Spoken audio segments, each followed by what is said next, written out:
ಬಿಜೆಪಿಯ ಮೊದಲ ಪಟ್ಟಿ ಈಗಾಗಲೇ ರಿಲೀಸ್ ಆಗಿದೆ. ಬಿಜೆಪಿಯ ಕರ್ನಾಟಕ ಪಟ್ಟಿ ಫೈನಲ್ಗೆ ಕೌಂಟ್ ಡೌನ್ ಶುರುವಾಗಿದೆ. ಎರಡನೇ ಪಟ್ಟಿಯಲ್ಲಿ ಕರ್ನಾಟಕದ ಅಭ್ಯರ್ಥಿಗಳ ಘೋಷಣೆ ಆಗುತ್ತೆ. ಹಾಗಾಗಿ ಕರ್ನಾಟಕ ಪಟ್ಟಿ ಫೈನಲ್ಗೆ ಕೌಂಟ್ ಡೌನ್ ಶುರುವಾಗಿದೆ. ವಿಜೇಂದ್ರ ಅಶೋಕ್ಗೆ ಹೈಕಮಾಂಡ್ ಬುಲಾವ್ ನೀಡಿದೆ. ನಾಳೆ ದೆಹಲಿಗೆ ತೆರಳುತ್ತಾ ಇದ್ದಾರೆ ಇಬ್ಬರು ನಾಯಕರು. ಮೊದಲ ಪಟ್ಟಿಯಲ್ಲಿ 195 ಅಭ್ಯರ್ಥಿಗಳ ಲಿಸ್ಟ್ ರಿಲೀಸ್ ಆಯಿತು ಬಿಜೆಪಿಯಿಂದ. ಎರಡನೇ ಪಟ್ಟಿ ಕರ್ನಾಟಕದ ಅಭ್ಯರ್ಥಿಗಳ ಫೈನಲ್ಗೆ ಕೌಂಟ್ ಡೌನ್ ಶುರುವಾಗಿದೆ. ಹೈಕಮಾಂಡ್ ನಾಯಕರು ಬುಲಾವ್ ನೀಡಿದ್ದಾರೆ. ವಿಜೇಂದ್ರ ಮತ್ತು ಆರ್ ಅಶೋಕ್ ನಾಳೆ ದೆಹಲಿಗೆ ತೆರಳುತ್ತಾ ಇದ್ದಾರೆ. ವಿಜೇಂದ್ರ ಮತ್ತು ಆರ್ ಅಶೋಕ್ ರಾಜ್ಯದ ಬಿಜೆಪಿ ಅಭ್ಯರ್ಥಿಗಳ ಆಯ್ಕೆಗೆ ನಾಳೆ ಮುಹೂರ್ತ ಫಿಕ್ಸ್ ಆಗ್ತಾ ಇದೆ.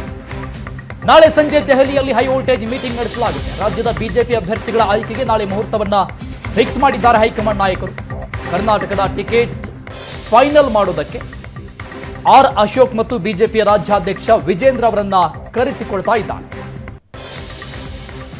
ಈ ಕಾರಣಕ್ಕಾಗಿ ಇಬ್ಬರು ನಾಯಕರು ನಾಳೆ ದೆಹಲಿಗೆ ಪ್ರವಾಸವನ್ನ ಬೆಳೆಸ್ತಾ ಇದ್ದಾರೆ. ಹಾಗಾದ್ರೆ ಬಿಜೆಪಿಯ ಎರಡನೇ ಪಟ್ಟಿ ನಾಳೆ ರಿಲೀಸ್ ಆಗುತ್ತಾ? ಕರ್ನಾಟಕದ ಎಲ್ಲ ಅಭ್ಯರ್ಥಿಗಳ ಲಿಸ್ಟ್ ನಾಳೆ ಫೈನಲ್ ಆಗುವಂತಹ ಎಲ್ಲ ಸಾಧ್ಯತೆಗಳಿದೆ.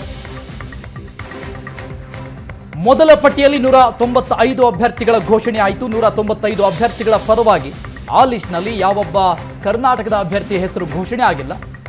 ಈಗ ಎರಡನೇ ಪಟ್ಟಿಗೆ ಕೌಂಟ್ ಡೌನ್ ಶುರುವಾಗಿದೆ. ನಾಳೆ ಬಿಜೆಪಿ ಹೈಕಮಾಂಡ್ ಸಭೆಯನ್ನು ನಡೆಸುತ್ತೆ. ಈ ಸಭೆಯಲ್ಲಿ ಕರ್ನಾಟಕದ ಅಭ್ಯರ್ಥಿಗಳ ಫೈನಲ್ ಮಾಡುವಂತಹ ಸಾಧ್ಯತೆ ಇದೆ. ಈ ಸಂಬಂಧಪಟ್ಟಂಗೆ ಆರ್ ಅಶೋಕ್ ಮತ್ತು ಬಿಜೆಪಿ ರಾಜ್ಯಾಧ್ಯಕ್ಷ ವಿಜೇಂದ್ರ ಅವರಿಗೆ ಕೇಂದ್ರ ನಾಯಕರು ಬುಲಾವ್ ಕೊಟ್ಟಿದ್ದಾರೆ.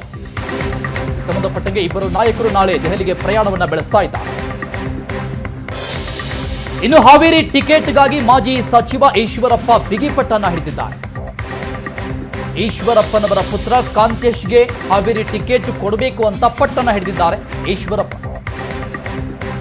ಅವರ ಪುತ್ರ ಕಾಂತೇಶ್ಗೆ ಈ ಬಾರಿ ಹಾವೇರಿ ಟಿಕೆಟ್ ನೀಡಬೇಕು ಅಂತ ಬಿಗಿಪಟ್ಟನ್ನ ಹಿಡಿದು ಕುಂತಿದ್ದಾರೆ ಈಶ್ವರಪ್ಪನವರು. ಲಿಂಗಾಯತ ಕ್ಷೇತ್ರದಲ್ಲಿ ಕುರುಬರಿಗೆ ಟಿಕೆಟ್ ನೀಡುವ ಬಗ್ಗೆ ವಿಸ್ತೃತವಾದಂತಹ ಚರ್ಚೆಗಳು ಆಗ್ತಾ ಇದೆ. ಕುರುಬರಿಗೆ ಟಿಕೆಟ್ ನೀಡಿದ್ರೆ ಬಿಜೆಪಿಗೆ ವರ್ಕೌಟ್ ಆಗುತ್ತಾ ಅನ್ನುವಂತಹ ಆಂಗಲ್ನಲ್ಲೂ ಕೂಡ ಚರ್ಚೆಗಳಾಗ್ತಾ ಇದೆ. ಜಗದೀಶ್ ಶೆಟ್ಟರ್ಗೆ ಹಾವೇರಿ ಟಿಕೆಟ್ ನೀಡೋದಕ್ಕೆ ಮಾಜಿ ಸಿಎಂ ಬಸವರಾಜ ಬೊಮ್ಮಾಯಿ ಅವರು ವಿರೋಧವನ್ನ ವ್ಯಕ್ತಪಡಿಸ್ತಾ ಇದ್ದಾರೆ. ಯಾವುದೇ ಕಾರಣಕ್ಕೂ ಕೂಡ ಶೆಟ್ಟರ್ಗೆ ಹಾವೇರಿ ಟಿಕೆಟ್ ಬೇಡ ಅಂತ ಬಸವರಾಜ ಬೊಮ್ಮಾಯಿ ಅವರು ಹೇಳ್ತಾ ಇದ್ದಾರೆ. ಯಾಕಂದ್ರೆ ಹಾವೇರಿಯಿಂದ ಸ್ಪರ್ಧೆಗೆ ತಮ್ಮ ಇಂಗಿತವನ್ನ ಒಲವನ್ನ ವ್ಯಕ್ತಪಡಿಸ್ತಾ ಇದ್ದಾರೆ ಮಾಜಿ ಸಿಎಂ ಬಸವರಾಜ ಬೊಮ್ಮಾಯಿ ಅವರು. ಟಿಕೆಟ್ ಕೊಟ್ರೆ ನನಗೆ ಕೊಡಿ, ಜಗದೀಶ್ ಶೆಟ್ಟರ್ ಅವರಿಗೆ ಬೇಡ. ಶೆಟ್ಟರ್ಗೆ ಎಲ್ಲಿಂದಾದ್ರೂ ಟಿಕೆಟ್ ಕೊಡ್ಲೇಬೇಕು ಅಂತ ಮತ್ತೊಂದು ಕಡೆ ಮಾಜಿ ಸಿಎಂ BS ಯಡಿಯೂರಪ್ಪನವರು ಒತ್ತಡವನ್ನ ಹೇರ್ತಾ ಇದ್ದಾರೆ. ಕಾಂಗ್ರೆಸ್ನಿಂದ ಈಗಾಗಲೇ ಗರ್ವಾಪ್ಸಿ ಆದ್ರು ಜಗದೀಶ್ ಶೆಟ್ಟರ್ ಅವರು. ಹೀಗಾಗಿ ಯಾವ ಕ್ಷೇತ್ರದಿಂದಿಲ್ಲಾದ್ರೂ ಜಗದೀಶ್ ಶೆಟ್ಟರ್ ಅವರಿಗೆ ಈ ಬಾರಿ ಟಿಕೆಟ್ ಕೊಡಲೇಬೇಕು ಅಂತ BS ಯಡಿಯೂರಪ್ಪನವರು ಒತ್ತಡವನ್ನು ಹಾಕ್ತಾ ಇದ್ದಾರೆ. ಮತ್ತೊಂದು ಕಡೆ ಹಾವೇರಿ ಲೋಕಸಭಾ ಟಿಕೆಟ್ ಕೊಟ್ರೆ ನನಗೇ ಕೊಡಬೇಕು, ಜಗದೀಶ್ ಶೆಟ್ಟರ್ ಅವರಿಗೆ ಯಾವುದೇ ಕಾರಣಕ್ಕೂ ಕೊಡಬಾರದು ಅಂತ ಮಾಜಿ ಸಿಎಂ ಬಸವರಾಜ ಬೊಮ್ಮಾಯಿ ಅವರು ಒತ್ತಡವನ್ನು ಹಾಕ್ತಾ ಇದ್ದಾರೆ. ಇನ್ನು ಮತ್ತೊಂದು ಕಡೆ ಹಾವೇರಿ ಟಿಕೆಟ್ಗಾಗಿ ಮಾಜಿ ಸಚಿವ ಈಶ್ವರಪ್ಪ ಬಿಗಿಪಟ್ಟು ಹಿಡಿದಿದ್ದಾರೆ. ವಿಧಾನಸಭೆಯ ಎಲೆಕ್ಷನ್ ಟೈಮ್ನಲ್ಲಿ ಈಶ್ವರಪ್ಪನವರಿಗೆ ಟಿಕೆಟ್ ಕೊಟ್ಟಿಲ್ಲ ಅಂದ್ರೂ ಕೂಡ ಅದನ್ನ ಸಹಿಸಿಕೊಂಡು ಪಕ್ಷದ ಪರವಾಗಿ ಕೆಲಸ ಮಾಡಿದ್ರು. ಸಾಮಾನ್ಯ ಕಾರ್ಯಕರ್ತರಿಗೆ ಟಿಕೆಟ್ ಕೊಟ್ಟಾಗಲೂ ಕೂಡ ಪಕ್ಷನಿಷ್ಠರಾಗಿ ನಾವು ಕೆಲಸ ಮಾಡಿದ್ದೇವೆ, ಹೀಗಾಗಿ ಲೋಕಸಭೆಯಲ್ಲಿ ನನ್ನ ಪುತ್ರ ಕಾಂತೇಶ್ ಅವರಿಗೆ ಟಿಕೆಟ್ ಕೊಡಲೇಬೇಕು ಅಂತ ಈಶ್ವರಪ್ಪ ಬಿಗಿಪಟ್ಟು ಹಿಡಿದುಕೊಳ್ಳುತ್ತಿದ್ದಾರೆ. ಬಿಜೆಪಿಯಲ್ಲಿ ಜೋರಾಯಿತು ಹಾವೇರಿಯ ಟಿಕೆಟ್ ಫೈಟ್. ಟಿಕೆಟ್ಗೆ ಕೌರವನ ಪಟ್ಟು.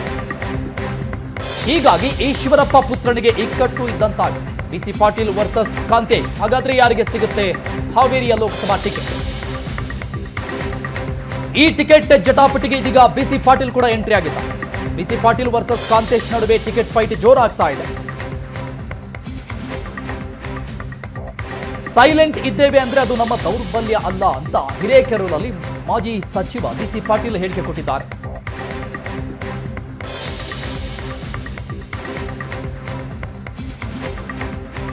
ಮಾಜಿ ಸಚಿವ BC ಪಾಟೀಲ್ ಅವರು ನಮ್ಮ ಜೊತೆ ಇದ್ದಾರೆ. ನಮಗೂ ಈ ಬಾರಿ ಟಿಕೆಟ್ ಬೇಕು, ಲೋಕಸಭೆ ಟಿಕೆಟ್ ಅನ್ನುವಂಥ ಪಟ್ಟನ್ನು ಹಿಡಿದಿದ್ದಾರೆ. ಮಾತನಾಡಿಸ್ತೀನಿ. ಏನು ಸರ್, ಕೌರವನ ಬಿಗಿಪಟ್ಟು ಅಂತ ಹೇಳ್ಬೋದಾ? ಇದನ್ನು ಬಿಗಿಪಟ್ಟಲ್ಲ, ನನ್ನ ಹಕ್ಕು ಅದು. ಹಕ್ಕು ಹೌದು. ನಾವು ಇವತ್ತು ಸುಮ್ಮನೆ ಕೇಳ್ತಾ ಇಲ್ಲ ಟಿಕೆಟ್ನ. ಈ ಕ್ಷೇತ್ರದಲ್ಲಿ ನಾವು ದುಡಿದಿದ್ದೀವಿ. ಭಾರತೀಯ ಜನತಾ ಪಕ್ಷಕ್ಕೆ ಬಂದು 4 ವರ್ಷಗಳ ಕಾಲ ಸೇವೆ ಸಲ್ಲಿಸಿದ್ದೇವೆ. ಬರೋದಕ್ಕಿಂತ ಮುಂಚೆ ನಮ್ಮ ಶಾಸಕ ಸ್ಥಾನಕ್ಕೆ ರಾಜೀನಾಮೆಯನ್ನು ಕೊಟ್ಟು ಬಂದಿದ್ದೇವೆ. ಸರ್ಕಾರ ಇಲ್ಲದೇ ಇರುವಂಥ ಸರ್ಕಾರವನ್ನು ರಚನೆ ಮಾಡಲಿಕ್ಕೆ ನಾವು ಅವಕಾಶ ಮಾಡಿಕೊಟ್ಟಿದ್ದೀವಿ.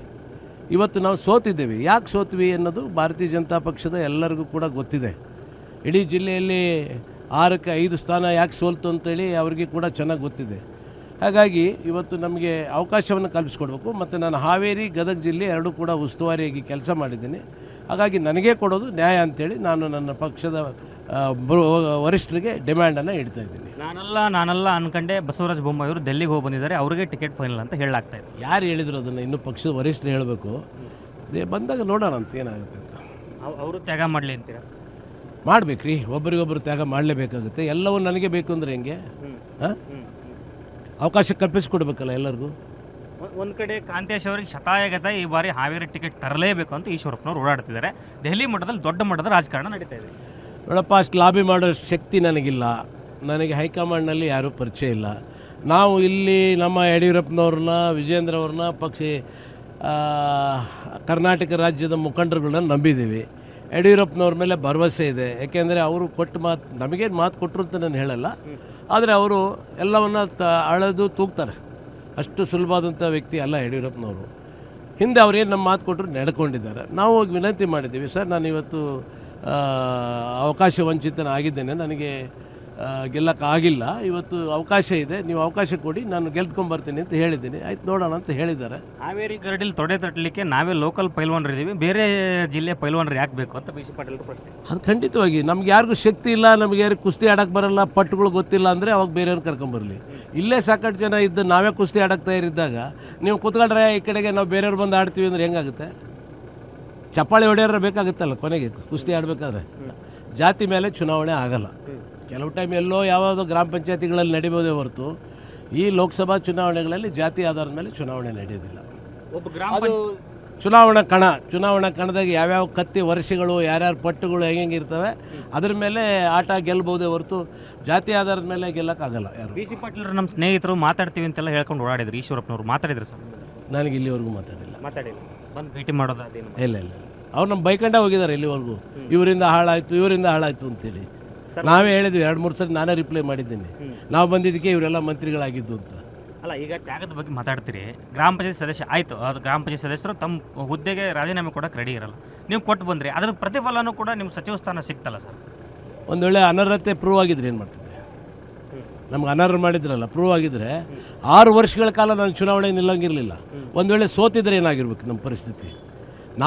ನಾವು ರಾಜೀನಾಮೆ ಕೊಟ್ಟಿದ್ದಕ್ಕೆ ನೀವು ಸರ್ಕಾರ ಬಂತು, ಮತ್ತು ಅದು ನಾವು ರಾಜೀನಾಮೆ ಕೊಡದೆ ಸರ್ಕಾರನೇ ಬರ್ತಿರ್ಲಿಲ್ಲ, ಅವಾಗ ಪ್ರತಿಫಲ ಎಲ್ಲಿ ಬರೋದು?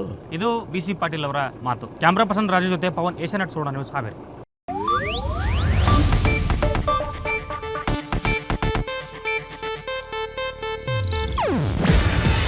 ಇದು ಏಷ್ಯಾನೆಟ್ ನ್ಯೂಸ್ ನೆಟ್ವರ್ಕ್ ಪ್ರಸ್ತುತಿ. ನೀವು ನೋಡ್ತಿದ್ದೀರಾ ಏಷ್ಯಾನೆಟ್ ಸುವರ್ಣ ನ್ಯೂಸ್.